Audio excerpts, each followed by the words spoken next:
You already know what time it is. Welcome back into the NFL with AJL, episode 105.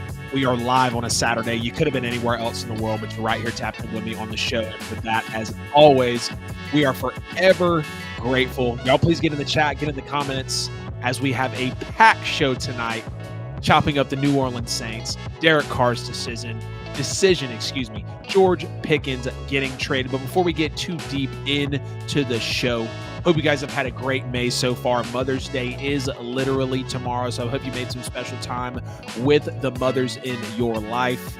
Hope you're enjoying the year as it goes along as well. As we always say on the show, the time is just absolutely flying by. And I don't know if there's anything we can really do to make it better other than to just show up and be the best version of ourselves every day, which is what I plan to do for you guys on the show each and every time we get on here.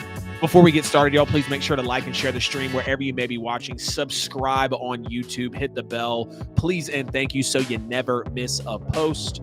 That QR code in the corner of the screen will give you every bit of social media and podcast content, or you can check the link down in the description as well at NFL with AJL on all social media and podcast platforms. As always, thank you guys for the continued support on social media as well.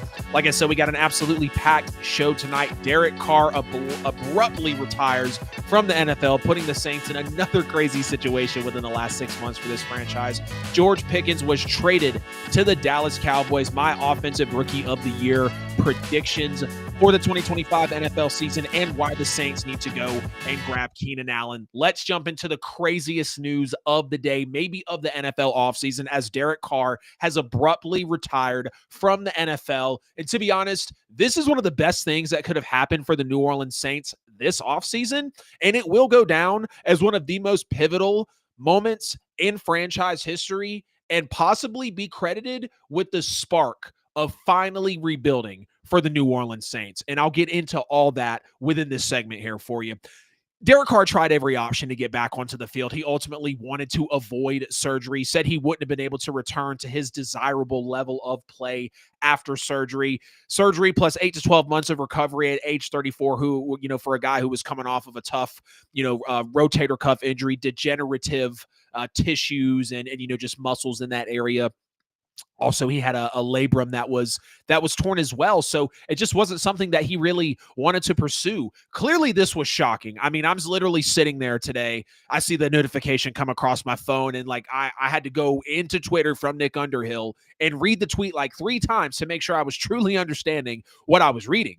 Derek Carr never hinted at this. There were no reports or even rumors of Derek Carr, wanting to retire. His play didn't look like he was heading to retirement. Yes, you might have thought he was a mid quarterback. You might have thought he was a middle of the pack kind of guy, but it wasn't like, all respect to Drew Brees, when we saw him the last couple of years with the Saints, where the arm was clearly fading. He was struggling with the deep ball, struggling with the air yards. We saw the injuries kind of start to stack up. It wasn't any of a aging aspect or leaning towards retirement for Derek Carr. Now, Kellen Moore did come out and say this was something that came together recently, for the team. But I got to respect Derek Carr for his decision here. He cited his faith, his family, and he thanked many for his career. He's 34 years old. He played 11 years in the NFL, and he's made, close to $200 million, $196 million technically. I think it'll possibly go over to a little over $200 million. What's the Saints actually let him keep that signing bonus. But the Saints still have to eat his dead money this year and next year due to the restructure. Thankfully, it's not nearly as much.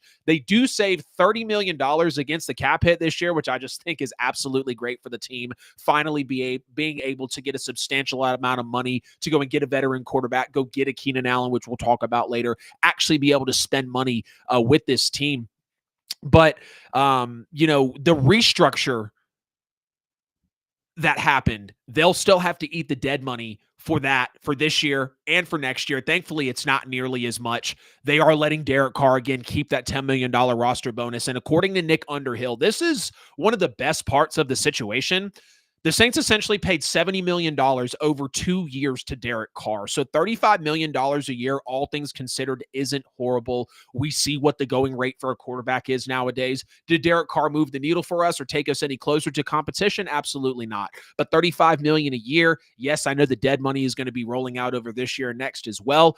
I'm not mad about 2 years, $70 million versus what was it, 4 years, $150 million for Derek Carr. I hated the contract. A lot of fans didn't like it, and you guys saw me get on the channel and talk about it. But this really opens up the salary cap for the New Orleans Saints. And what does Derek Carr's retirement exactly mean for the Saints salary cap situation? It will clear him off the books for the 2026 season, clearing a $30 million commitment next year and dropping his cap hit by nearly half, which is great. Of course, the Saints restructured him when they did that. They had to do that to get under the cap, save them $31 million. So it's not going to really change too much for this year since the Saints already kicked the money into future years. But the money that was kicked into future years, since Derek Carr is going to be retiring, foregoing the $30 million this year, it does affect the dead cap charges that are going to be in 2025 and in 2026. The money that you have to pay allocated to a player, whether they are or are not on your roster. So Derek Carr was originally going to leave behind $20.4 million in 2025 salary cap and $69.2 million for next year's salary cap. So the Saints would have been paying one of the highest cap hits in the NFL at 70%, not 70%, $70 million a year almost for a player in Derek Carr, who is possibly not going to play for the Saints. Now, Derek Carr has a $14.5 million cap hit in 2025, down from about $6 million, and damn near half for 2026 at $35.6 million. So the Saints really get to save a lot of money on that front. The Saints clearly won't have to do a lot of cap gymnastics as they have for the last couple of years. And this is just awesome to see the Saints actually have some money to spend. Derek Carr in his career, 65% completion, over 41,000 yards, 250 plus touchdowns, 112 picks, 93 passer rating. With the Saints specifically, he had a 68% completion in his career here, a little over 6,000 yards, 40 touchdowns, 13 interceptions, a 100 passer rating, barely a winning record, 14-13 record, and for whatever it may be worth, the Saints were winless when Derek Carr did not start when he was a part of their roster. They were 0-7. The Saints really do now at this point need to go and get a veteran presence in the quarterback room, and you have money to be able to do it. I'm not talking about Aaron Rodgers. I'm not talking about Kirk Cousins. I would love to see the Saints go and grab Teddy Bridgewater, as there is no veteran quarterback presence in this room now. There's a combined 7 NFL starts between Spencer Rattler and Jake Haener, and clearly Tyler Shough is the rookie. But speaking of Tyler Shough, he needs to be the QB1 now for the Saints. Kellen Moore mentioned the potential quarterback battle between Haener, Rattler, Shough, but there's also a lot of reports now coming out. We see the interviews with Tyler Shough, he's getting questioned about being the QB1 for the Saints. And rightfully so. It's time for, as early as it is, it's already time for him to step up and take that spot. This staff drafted Tyler Shough, the highest a quarterback's been drafted for this team in over 50 years. The Dennis Allen era and that staff drafted Spencer Rattler. Kellen Moore did his research, went to the pro day, had a top 30 visit, went to the combine, drafted him in the second round with the 40th pick. Kellen Moore, Doug Nussmeier did that. This staff drafted Tyler Shough to be their guy. He matches what our new head coach is looking to do in the offense. So Tyler Shough has to be the quarterback now. But again, like I said, Derek Carr retiring is one of the best things to happen to the Saints in the team's history, because it finally forces us into a rebuild. It saves us from a lot of the stupidity that we were continuing to repeat in this NFL season and going into the offseason. You got a new head coach. You got an almost entirely new staff, feels like, for Kellen Moore. You have the highest ever drafted quarterback in 54 years. This is just truly uncharted territory for Kellen Moore and Mickey Loomis. Kellen Moore has never had the chance to pick his quarterback in the draft. He worked with Dak, who was already drafted in Dallas. He worked with Justin Herbert, who was already drafted in LA. And he worked with Jalen Hurts, who was already drafted and who he just won the Super Bowl with in Philadelphia. He handpicked Tyler Shough this year. Mickey Loomis has never had a rookie quarterback drafted this high in his tenure as general manager for the Saints, let alone a rookie quarterback be in the running to start week 1. Aaron Brooks was already here when Mickey Loomis got here. Drew Brees was a free agent signing. Jameis Winston was drafted by the Bucs. Ian Book, Jake Haener were never in the running to be in a week 1 starter. So this is uncharted territory for everybody. Derek Carr revealing the shoulder injury, 2 weeks before the draft, made the Saints lean in even more to drafting a quarterback. And now with him retiring, they're leaning even more to start that rookie quarterback who they did end up drafting because of Derek Carr's shoulder injury being revealed. And even Mickey Loomis and Kellen Moore said that Derek Carr was the starter until the shoulder injury became a thing. And Mickey Loomis' crazy self even was doubling, tripling down, saying if Derek Carr is healthy, he's going to be the starter. What? There were trade rumors of this guy getting off of the team. This guy didn't want to be here.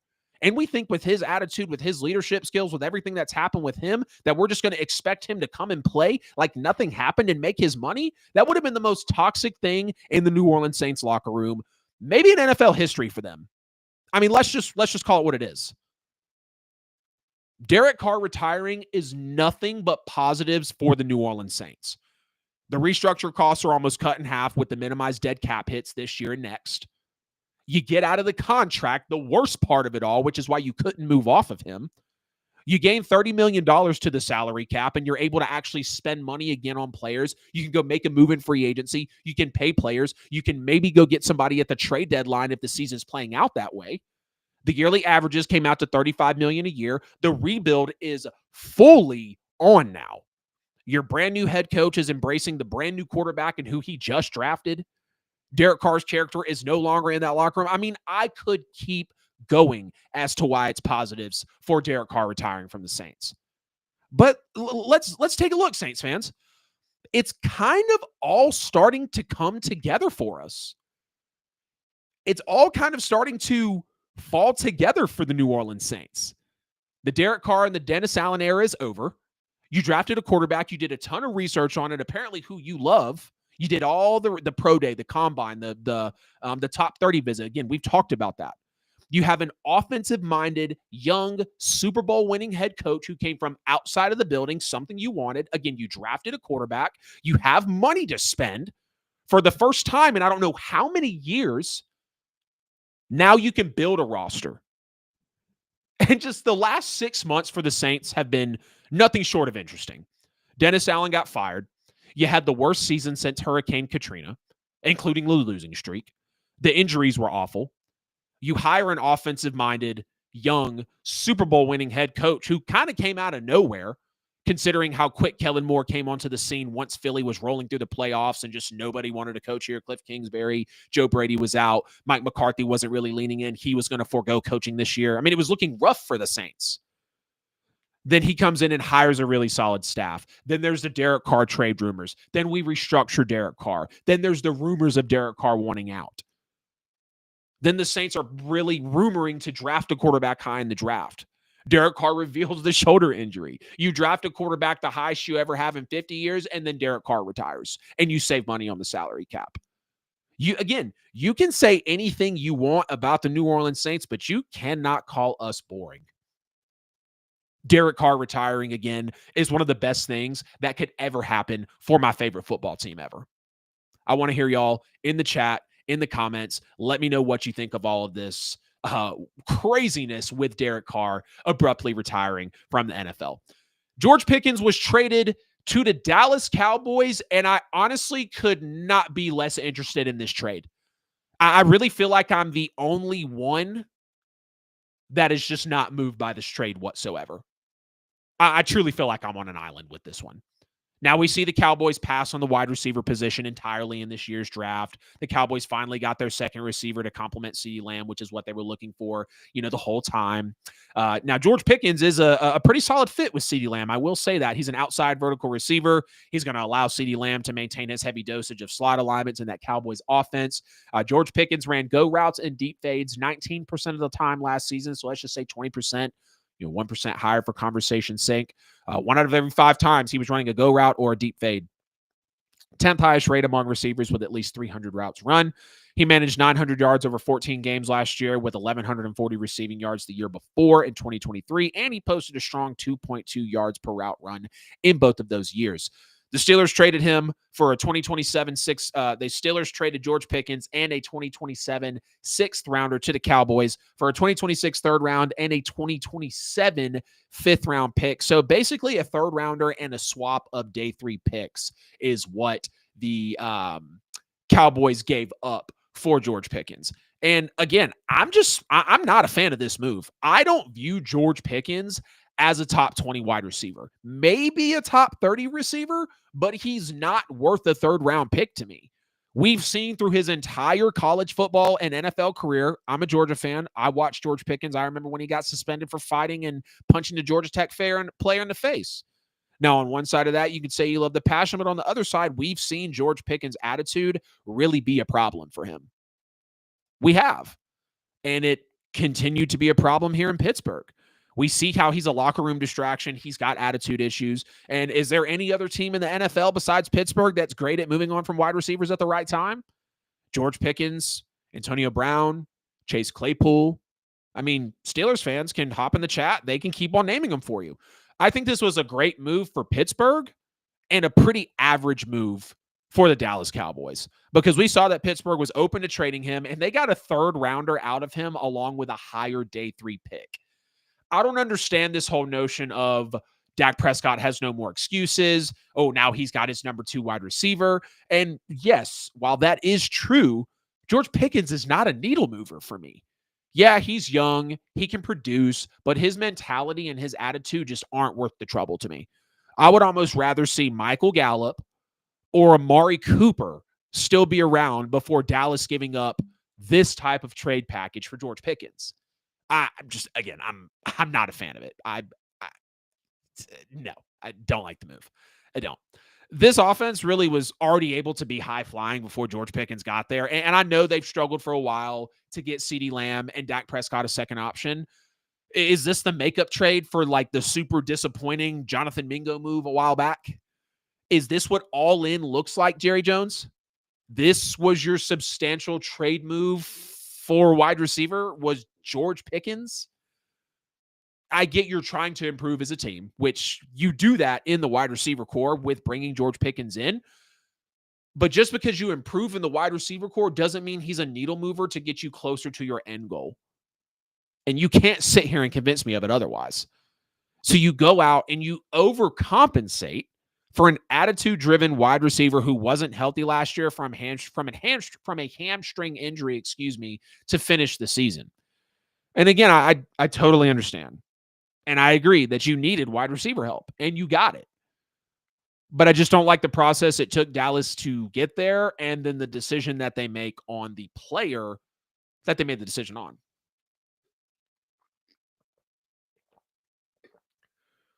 Will Dallas's offense look good next year? Yeah. But if George Pickens starts raising hell and becomes a problem for the head coach and Brian Schottenheimer, how do you feel about that move then? Yes, what I'm saying is speculation, but what I did just state about George Pickens as the player is not speculation. It is facts, and that is why Pittsburgh moved on from him. This is episode 105 of the NFL with AJL. I appreciate everybody jumping into the show tonight because you could have been anywhere else in the world. Y'all, please make sure to like and share that stream wherever you may be watching. Subscribe on YouTube and hit the bell so you never miss a post. Please and thank you. Catch up with us on social media and on all podcast platforms right there at NFL with AJL. The link is also down in the description of this live clip. Again, please like and share that stream wherever you may be watching. If you can't find me on social or podcast platforms, I promise you're just simply not looking hard enough because we are absolutely everywhere. As always, we're sponsored by Buy and Sell with AJL for all your worldwide professional real estate needs. Whether you're looking to buy a home, sell a home, or invest in real estate, Buy and Sell with AJL is the real estate team you need to be working with. You can attend their real estate meetups. You can get on their monthly real estate newsletters. You can get on their monthly neighborhood market reports, contact them on social media to see what they can really provide you in your real estate journey. And we are still sponsored by HyperX.com. Please go use code AJL for 15% off at checkout. You can get a keyboard, a microphone, a camera, headset, whatever the case is for your gaming or your streaming equipment. If you're looking to have a podcast, maybe you can even use some of that equipment for like starter music recording equipment. It is totally up to you. HyperX.com, code AJL, just like the NFL with AJL, 15% off at checkout. You can also donate to the show if you'd like.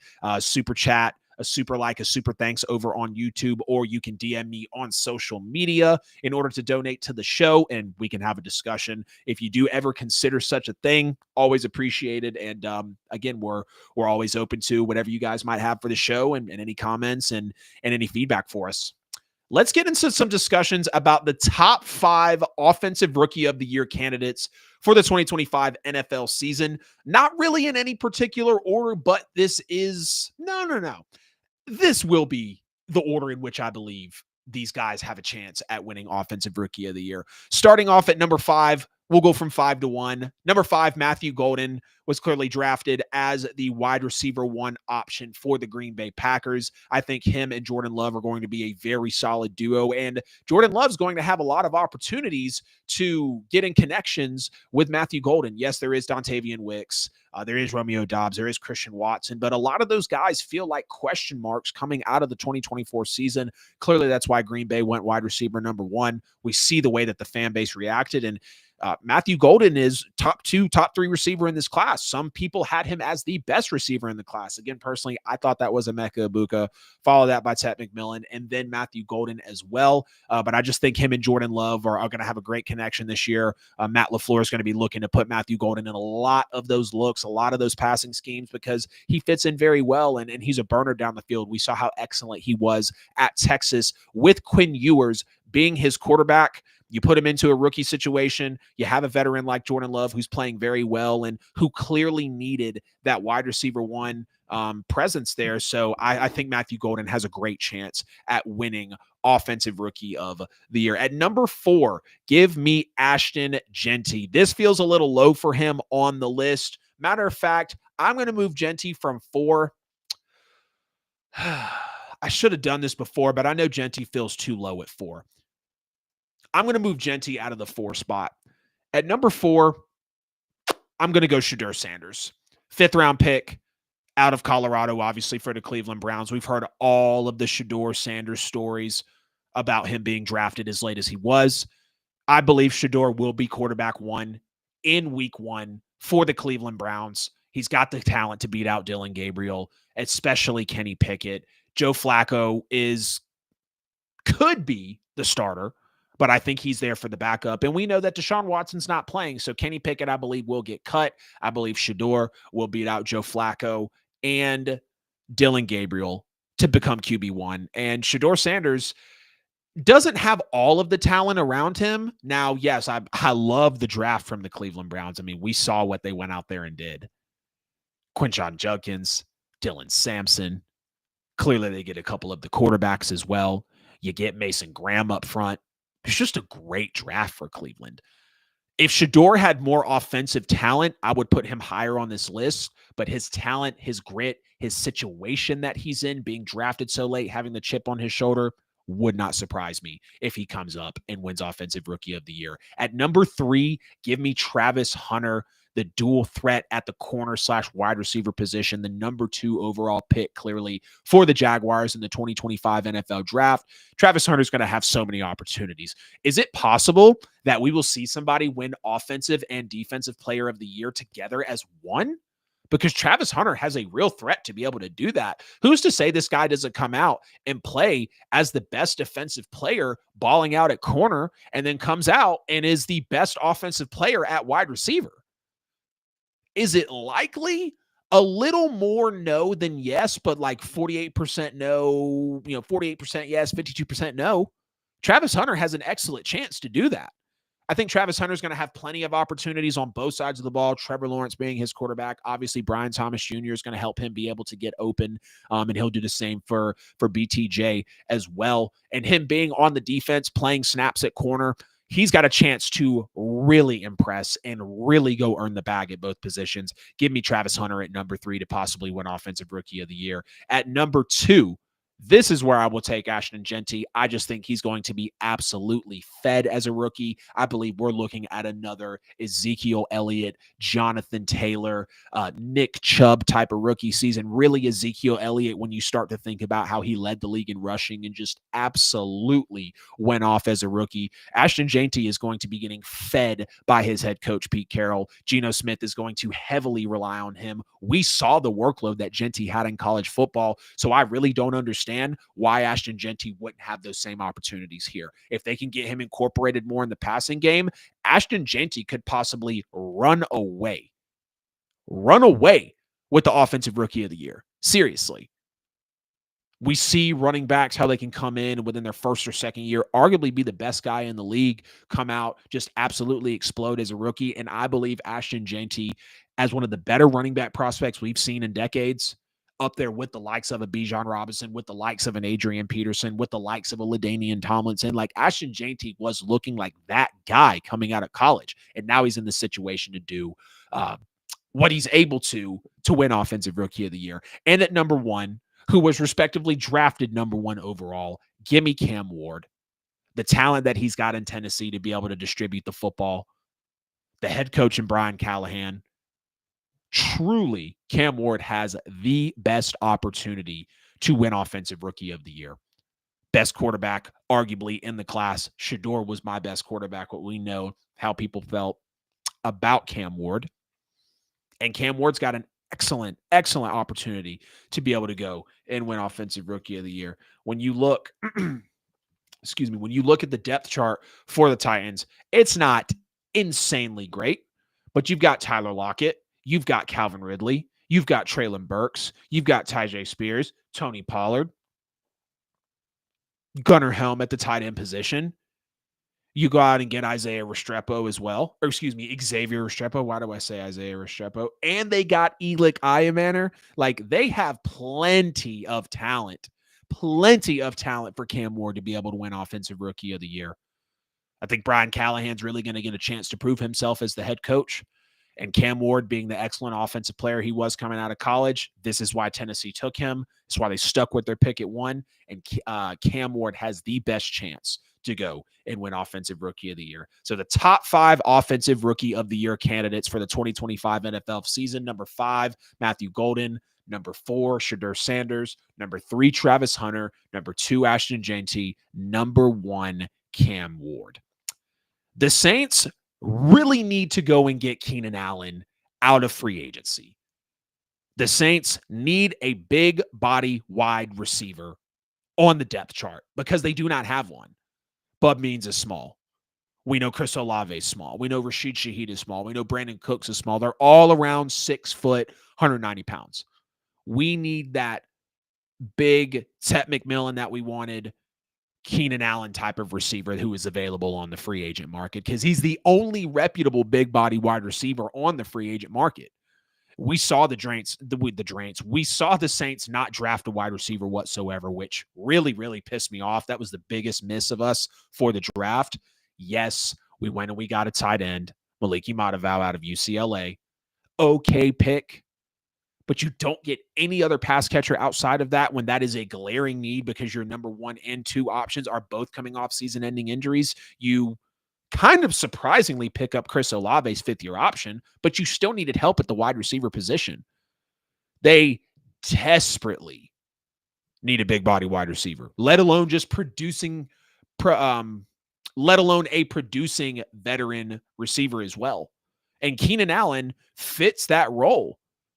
Keenan Allen knows Kellen Moore's offense, and he had a great receiving season the last time that Kellen Moore was his offensive coordinator in LA with the Chargers.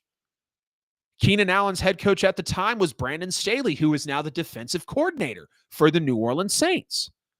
So the relationships, the continuity, like, it's all there for New Orleans and Keenan Allen. Go get a veteran for the wide receiver room.